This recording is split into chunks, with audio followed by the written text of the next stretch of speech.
बिस्मिल्लाहिर्रहमानिर्रहीम अस्सलाम वालेकुम व्यूअर्स। आज की इस वीडियो में हम ऑरेंज के जो छिलके हैं इनका यूज़ मैं आपको बताऊंगी कि हमने जो है 1 लीटर के करीब जो है ऑरेंज ले लिया है, पानी ले लिया है और इसमें हमने 4 से 5 जो है ना माल्टे के छिलके इस तरीके से रख दिए हैं, इसमें डाल दिए हैं। इससे जो है आप जो है कैंडी भी बना सकते हैं, जो चटनी वगैरह यूज़ करते हैं वो भी बना सकते हैं, इसका हलवा भी बना सकते हैं।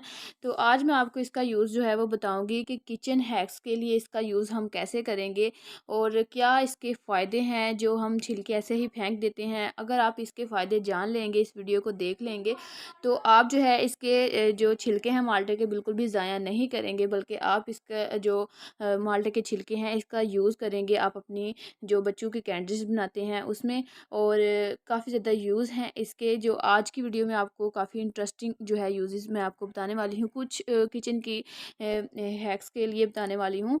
तो वीडियो को आपने मुकम्मल देखना है। अगर चैनल पर नहीं हो तो काइंडली सब्सक्राइब कर लें। अच्छा जी, मैंने इस तरीके से जो है ये माल्टे के छिलकों को अच्छे से जो है पानी में जो है बॉयल कर दूंगी, जो भी इनकी करवाहट है वो ख़त्म कर दूंगी। इसमें मैंने जो है थोड़ा सा नमक ऐड किया है। मैंने 2 कप जो है टेबल स्पून या टी स्पून आप डाल सकते हैं इसमें नमक। और अब इसको अच्छे से जो इसकी करवाहट है वो अच्छे से इस पानी में जैसे ही आ जाएगी, फिर मैं आपको बताती हूँ कि क्या करना है इन छिलकों का हल। तो आप चेक कर सकते हैं अच्छे से बॉयल करने के बाद, यानी कि 5 गिलास आपने पानी लिया है तो आपको तकरीबन 3 गिलास पानी रहने देना है, यानी कि 2 गिलास पानी आपको ऐसे ही ऊपर जो है वो जलाना है। अभी आप चेक कर सकते हैं कि कितनी करवाहट जो है इस तरीके से आ गई है। अभी मैं आपको यूज़ करके बताती हूँ, कुछ चंद यूज़ मैं इस वीडियो में बताने वाली हूँ। अगर आप इसका हलवा और इसके डिफरेंट रेमेडीज़ जानना चाहते हैं तो नीचे कमेंट्स में मुझे लाजमी बताइएगा। अच्छा, अभी आप देख सकते हैं कि ये जो है मैंने इसमें बेकिंग सोडा ऐड कर दिया है। अब इसको अच्छे से मिक्स करूँगी उसी पानी को।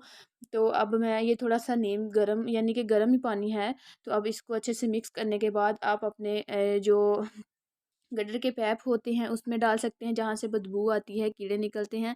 इसके अलावा जो सिंक होता है, सिंक आपका जाम हो जाता है, सर्दियाँ हों या गर्मियाँ हों, कुछ ना कुछ अटक जाता है सिंक में। तो आप इसको सिंक में डालकर इससे अच्छे से जो है बहुत ही ताज़ी खुशबू आती है। जैसे ही आप नाइट को यानी कि फ्री होते हैं किचन का काम ख़त्म करके, आप ये वाला रेमेडी यूज़ करें, ये वाला हैक यूज़ करें, आपको काफ़ी अच्छे रिजल्ट्स देखने को मिलेंगे।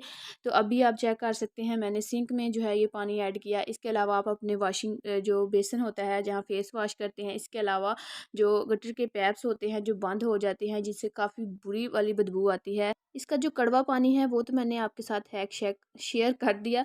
इसके जो छिलके बचते हैं उससे भी काफ़ी मज़े की रेमेडी बनती है। अगर आप जानना चाहते हैं, सीखना चाहते हैं, नीचे कमेंट्स में मुझे ज़रूर बताइएगा। मैं मिलूँगी अपनी नेक्स्ट वीडियो में। अल्लाह हाफिज़।